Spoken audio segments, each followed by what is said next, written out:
Hi, இன்றைக்கி நம்ம இந்த வீடியோவில் என்ன பார்க்க போகிறோன்னா, நம்ம டெரஸ் கார்டன் பற்றின ஷார்ட்ஸ் வீடியோ எல்லோரும் பார்த்துருப்பீங்க. அதை பற்றின லாங் வீடியோ தான் இது. ஃபர்ஸ்ட் வந்து துளசி செடியிலேருந்து பார்ப்போம். நிறையா வந்து நம்ம தோட்டத்தில் துளசி செடி அதிகமாக இருக்கும். நாங்கள் வச்சது வந்து கொஞ்சம்னா சீட்ஸ்லாம் வந்து காற்றுல பறந்து போகும்ல, அதுவே வந்து எல்லா ஜாடிலையும் வந்து ஒரு சின்ன சின்ன துளசி செடி இருக்கும். நெக்ஸ்ட் வந்து கத்திரிக்காய் செடி. இப்போ தான் வந்து கத்திரிக்காய் செடியில் பூ வந்திருக்கு. ஆல்ரெடி வந்து நிறைய பறிச்சிட்டோம். நெக்ஸ்ட் இப்போ தான் பூ வந்திருக்கு. அடுத்து காய் வரும்போது காட்டுறேன்.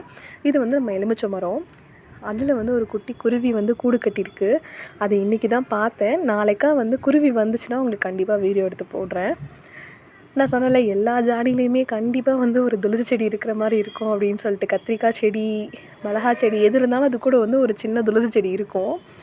இது வந்துட்டு மணத்தக்காளி செடி. மணத்தக்காளி வத்தல் சொல்லுவோம்ல, காரக்குழம்புலலாம் போடுவோமே, அந்த செடி இது. நெக்ஸ்ட்டு வந்துட்டு கத்திரிக்காய் செடி தான். ஆக்சுவலாக இந்த சம்மரில் எவ்வளோ தண்ணி விட்டாலும் கண்டிப்பாக கொஞ்சமாவது ஜாடியில் வைக்கிற செடி வந்துட்டு அந்த இலை வந்து லைட்டாக காஞ்சு போகுது. ஏன்னா சம்மர் அந்த வெயில் வந்து ரொம்ப அதிகமாக இருக்கிறதுனால அப்படி இருக்குது. இது வந்து ஒரு புதினா செடி. ஆக்சுவலாக இது வாங்கிட்டு வந்திருந்த புதினாவில் இருந்த ஸ்டெம்மை தான் வச்சோம். அதுவே வந்து இவ்வளோ அழகாக வந்துடுது.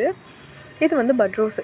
ஆக்சுவலாக இந்த மாடியில் நிறைய கலரில் பட்ரோஸ் தான் இருக்கும். Yellow, baby pink, red, double colour, இந்த மாதிரி நிறைய இருக்கும்.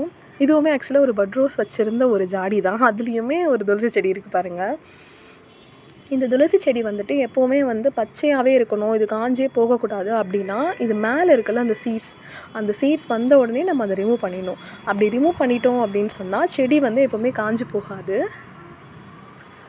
நெக்ஸ்ட்டு வந்துட்டு இதுவுமே வந்துட்டு ஒரு கத்திரிக்காய் செடி தான். நான் தான் சொன்னல, நிறைய கத்திரிக்காய் செடி இருக்கும் அப்படின்னு சொல்லிட்டு. இப்போது தான் வந்து காயெலாம் நிறைய வந்துச்சு. ஆக்சுவலாக நான் ஷார்ட்ஸ் வீடியோ போடும்பொழுது கூட கண்டிப்பாக அந்த கத்திரிக்காய் வந்து காமிச்சிருப்பேன். நீங்கள் ஷார்ட்ஸ் வீடியோவில் பாருங்கள், தெரியும். அப்போ இருந்துச்சு, பட் இப்போ தான் வந்து எல்லாத்தையும் வந்து பறிச்சிட்டோம். நெக்ஸ்ட்டு வந்துட்டு இது வந்து முருங்கை மரம். இது முருங்கை மரம் பக்கத்தில் எலுமிச்சை மரம், இது என்னமோ வந்து ஒன்றா இருக்க மாதிரியே இருக்கும். இது வந்து பிஞ்சு, முருங்கைக்காயோட பிஞ்சு இது. இது இருக்குது பாருங்கள், பட்ரோஸோட குட்டி குட்டியான செடியெல்லாம். இது வந்து ஈவினிங் டைம். இது ஈவினிங் தண்ணிலாம் விட்ட பிறகு நான் எடுத்த அந்த வீடியோ. நான் உங்களுக்கு வந்து நல்லா எப்படி சொல்கிறது, டே டைமில் காட்டுறேன். ஏன்னா அந்த பட்ரோஸ் வந்து டே டைமில் தான் நல்லா மலர்ந்து இருக்கிற மாதிரி இருக்கும்.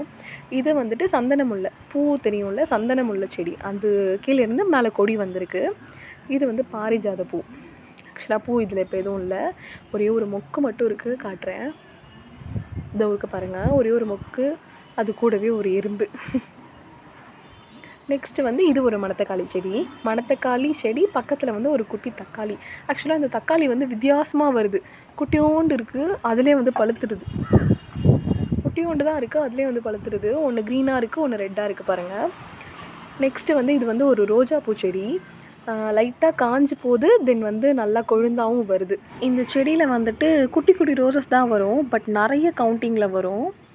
இது வந்து நான் ஈவினிங் டைமில் வந்து செடிக்கெலாம் தண்ணி விடும்போது எடுத்த வீடியோ. ஈவினிங் டைமில் வந்துட்டு இந்த மாதிரி செடிக்கு ஃபுல்லாகவே வந்து தண்ணி விட்டுட்டு மாடி ஃபுல்லாகவே வந்துட்டு இந்த மாதிரி தண்ணி வந்து விட்டுருவோம். அதாவது அந்த தரையில் ஃபுல்லாகவே வந்து தண்ணி விட்டுருவோம். ஏன்னா சம்மர் டைமுங்கிறதுனால இந்த மாதிரி தண்ணி விட்டால் தான் நைட் டைமில் வந்து கொஞ்சம் நமக்கு ரொம்ப அனல் அடிக்காமல் இருக்கும். அதனால இந்த மாதிரி ஃபுல்லாக வந்து தண்ணி விட்டுருவோம். ஒரு 6 o'clock மாதிரி அந்த டைமிங்கில் வந்து தண்ணி விட்டால் போதும். நீங்கள் ஃபுல்லாக ஒரு 4 o'clock 3 o'clock அந்த மாதிரி வெயில் இருக்கும்போதே விட்டிங்கன்னா அனல் தான் அதிகமாக இருக்கும். நல்லா சன்செட் ஆனதுக்கு அப்புறமா நீங்கள் விட்டிங்கன்னா ஆல்ரெடி இருந்த அனல் வந்து ஃபுல்லாக போயிட்டு உங்களுக்கு இதுக்கப்புறம் இருக்கிற காற்று வந்து சில்னஸாக வரும். ஏன்னா நைட்டில் வந்து நம்ம ஃபேன் போட்டோன்னா ஆல்ரெடி இருந்த அனலை வந்து நமக்கு உள் வாங்கி கொடுக்கும். இந்த மாதிரி நீங்கள் ஈவினிங் டைமில் வந்து டெரஸில் போய்ட்டு தண்ணி விட்டிங்கன்னா கொஞ்சம் சில்னஸாக இருக்கும். அதனால தான் வந்து சம்மர் டைமில் வந்து ஈவினிங்கில் இந்த மாதிரி தண்ணி விடுறது. தட்டோடு போட்டாலே வந்து இந்த பாக்ஸாக இருக்குல்ல, அதுதான் வந்து தட்டோடு அப்படின்னு சொல்லுவோம். அது போட்டாலே சில்னஸாக இருக்கும். பட் இப்போது இருக்கிற சம்மருக்கு எவ்வளோ தான் வந்து பண்ணாலும் அனல் அதிகமாக தான் இருக்குது. அதனால இந்த மாதிரி கொஞ்சம் வேலையெல்லாம் நம்ம பண்ண வேண்டியது இருக்குது. இது வந்துட்டு எங்கள் அம்மா வீட்டோட மாடி தோட்டம். நான் எங்கள் அம்மா வீட்டுக்கு வரும்போதெல்லாம் வந்து மோஸ்ட் ஆஃப் த டைம் வந்து ஈவினிங் டைமில் நான் தான் வந்து செடிக்கு தண்ணி விடுவேன். தண்ணி விட்டுட்டு ரொம்ப நேரம் வந்து மாடியில் தான் இருப்பேன். அது என்னவோ செடிலாம் இருக்கிற இடத்துல இருந்தால் சொல்லுவாங்கள்ல, க்ரீனாக இருக்கிற இடத்துல இருந்தோன்னா நம்ம மைண்ட் வந்து எப்போவுமே வந்து பாசிட்டிவாக இருக்கும்.